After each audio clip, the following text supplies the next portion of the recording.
Dear students, welcome to the online classes of biology once again. So, after a break, we'll continue our biology classes. So, in the previous class, we were studying about chapter 14, that is respiration in plants.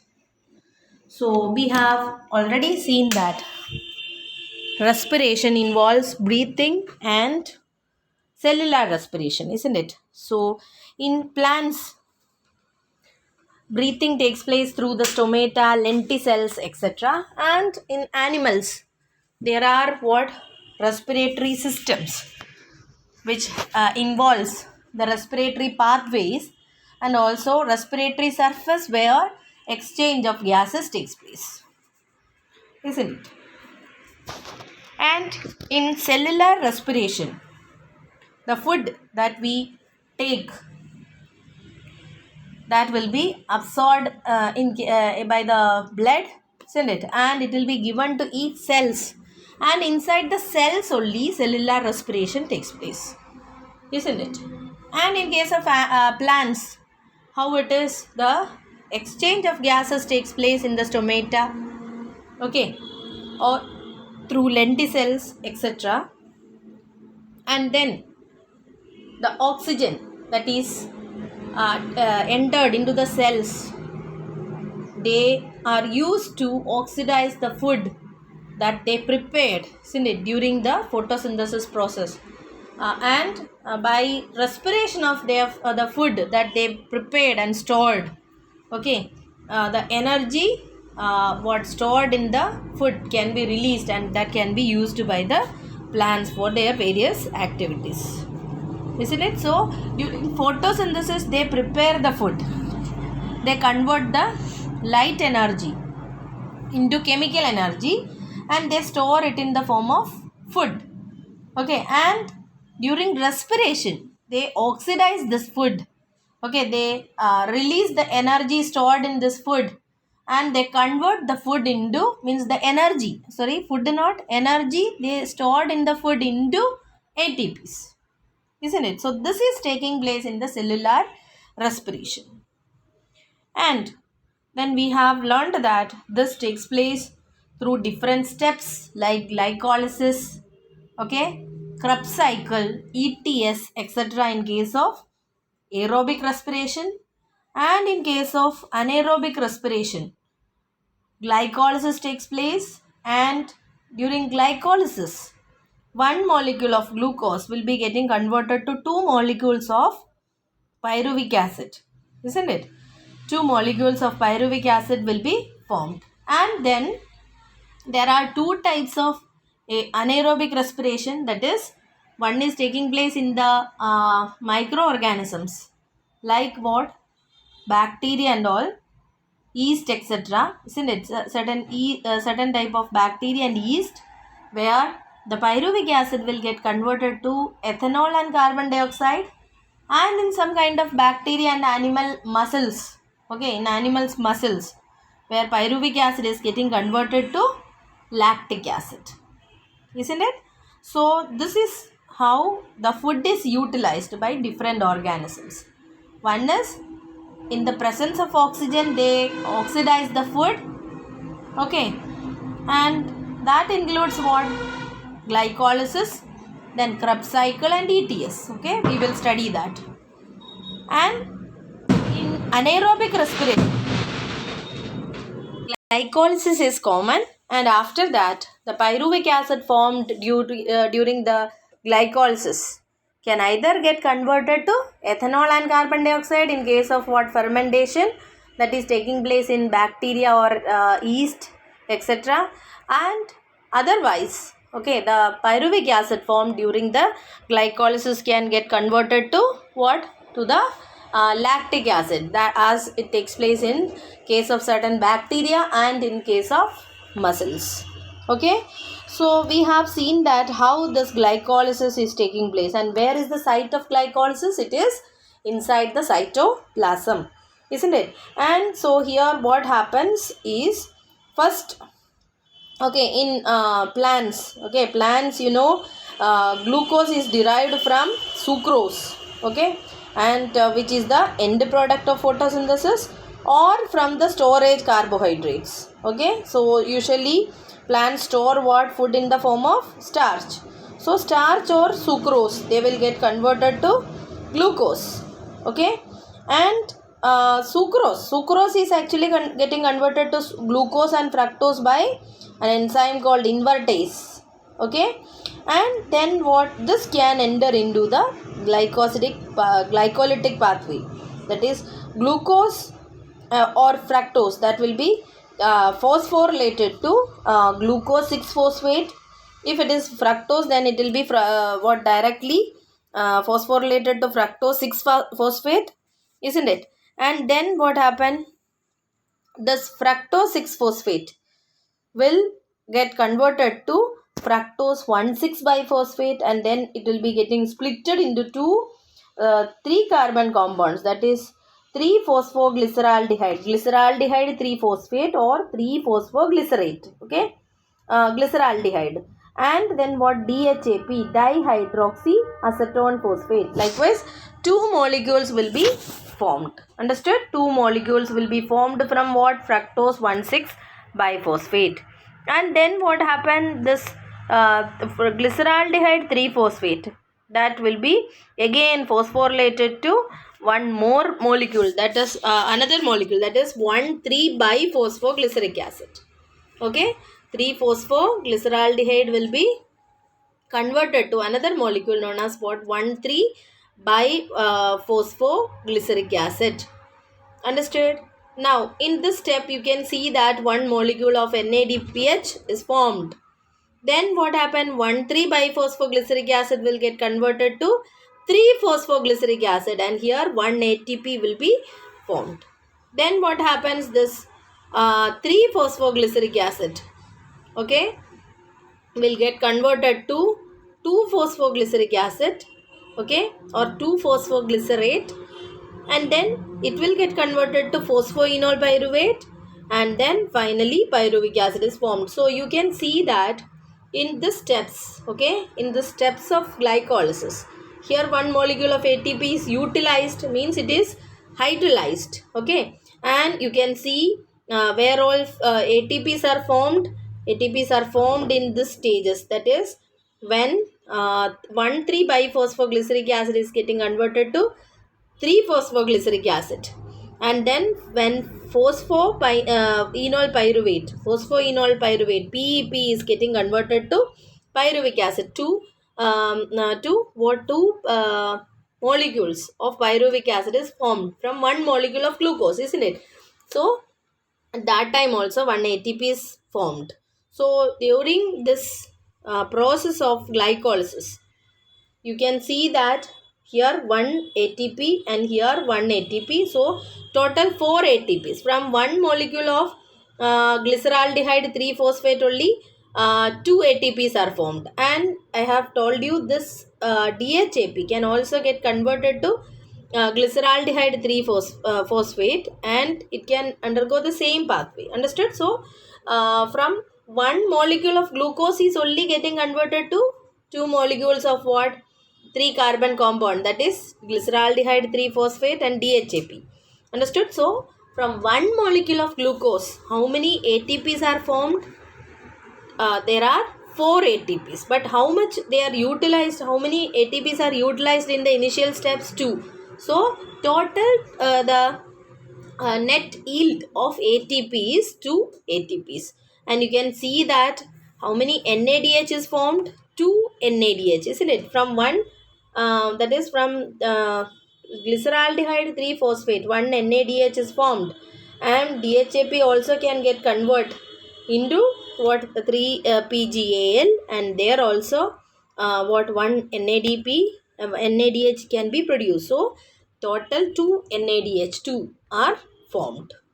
Understood? So like this you can see that after glycolysis, one molecule of glucose is getting converted to how many molecules of pyruvic acid? 2 molecules of pyruvic acid. Is it clear? So the pyruvic acid formed in the glycolysis process can be further utilized by different pathways. Okay, that is lactic acid fermentation is there, alcoholic fermentation is there, and then aerobic respiration. Okay, fermentation takes place under anaerobic conditions, okay, in prokaryotes and unicellular eukaryotes. Okay, and complete oxidation of pyruvic acid to carbon dioxide and water, okay, that is done through a cycle known as Krebs cycle, okay, or that is also known as aerobic respiration, and this requires what? Oxygen. Okay, so let's see what is fermentation.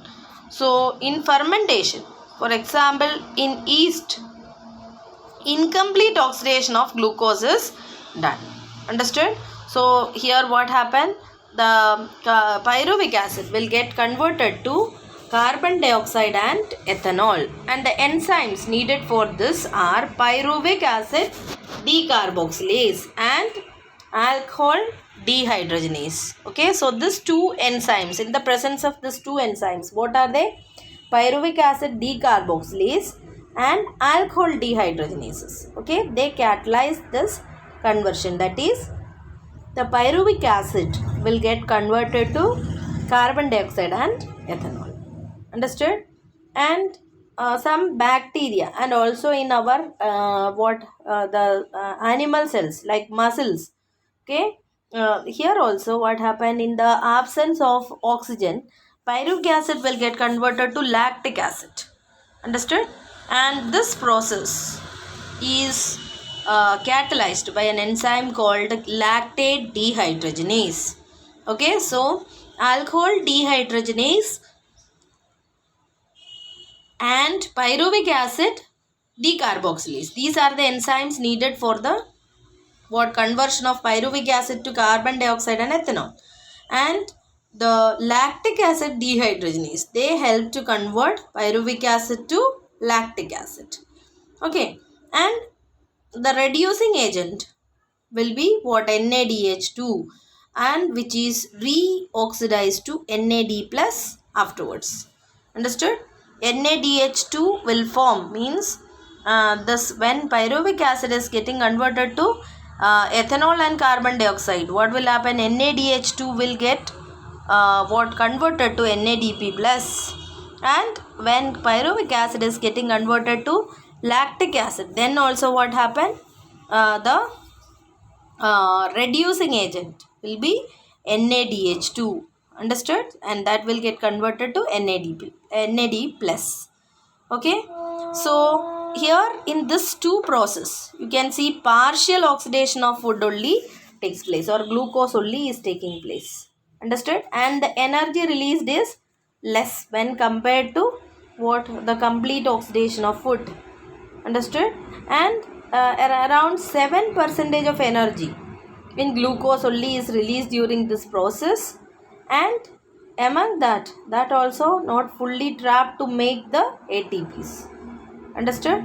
And the disadvantage, so I am saying about the disadvantage of anaerobic respiration. What is that? The energy released is very less.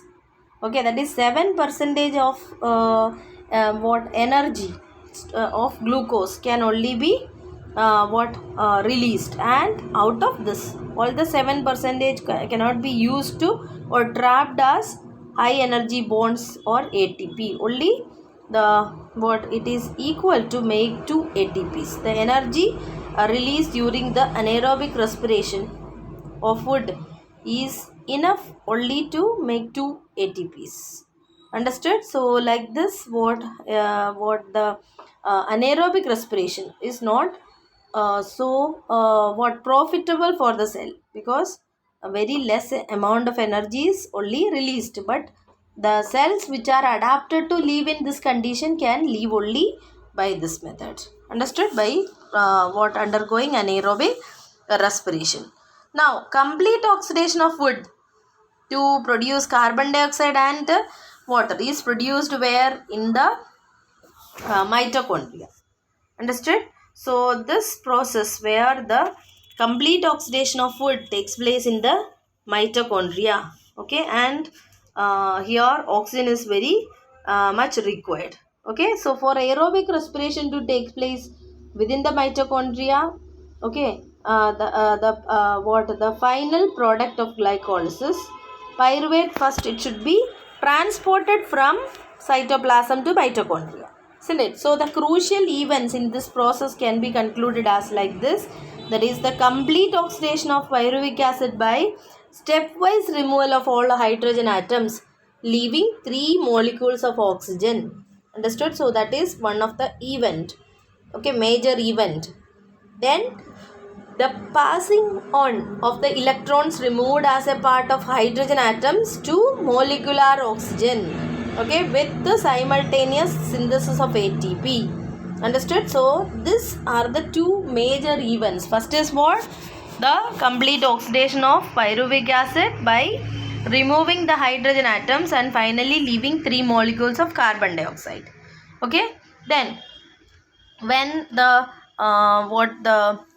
passing of electrons, okay, happens, the hydrogen atoms will be, okay, that is the passing of on of the electrons removed as a part of hydrogen atoms to molecular oxygen with the simultaneous synthesis of ATP. So these are the two major events in the aerobic respiration. Okay, so pyruvate, which is formed during the glycolysis, okay, is present in the cytoplasm, isn't it? And it should enter into the mitochondria. So directly it cannot enter, okay, or after it enters into the mitochondrial matrix, okay, they undergoes one more oxidative decarboxylation. Understood? So further process will be taking place where inside the mitochondria, but after entering into the mitochondria, what happened in the one decarboxylation takes place. Understood? And this is catalyzed by a group of enzymes known as pyruvic dehydrogenase. Understood? And they need many coenzymes like NAD plus and coenzyme A. Coenzyme and apoenzyme, you remember we have learned in what the biomolecules chapter. Okay, so the coenzyme A and NAD plus are some of the coenzymes needed for the conversion of pyruvic acid into acetyl CoA. And you can see that during this process 2 molecules of NADH are also produced. Understood? So from the metabolism of 2 molecules of pyruvic acid, okay, 2 molecules of NADH are also produced. Okay, then this acetyl CoA enters into the cyclic pathway that is known as tricarboxylic acid cycle or Krebs cycle. Okay, after the scientist Hans Krebs, who elucidated the pathway. Understood? So pyruvic acid, what it will undergo, one decarboxylation, means one molecule of carbon dioxide is removed from pyruvic acid and form what? Acetyl CoA, and the presence of what? Certain coenzymes like coenzyme A, NAD plus, etc. And they form what? Acetyl CoA, and this acetyl CoA is entering into the what? Tricarboxylic acid cycle or Krebs cycle. Understood? So this is the what? Glycolysis, and after glycolysis, what happened to pyruvic acid. Hope this much is very clear. We'll continue with the Krebs cycle and ETS in the next class. Thank you very much.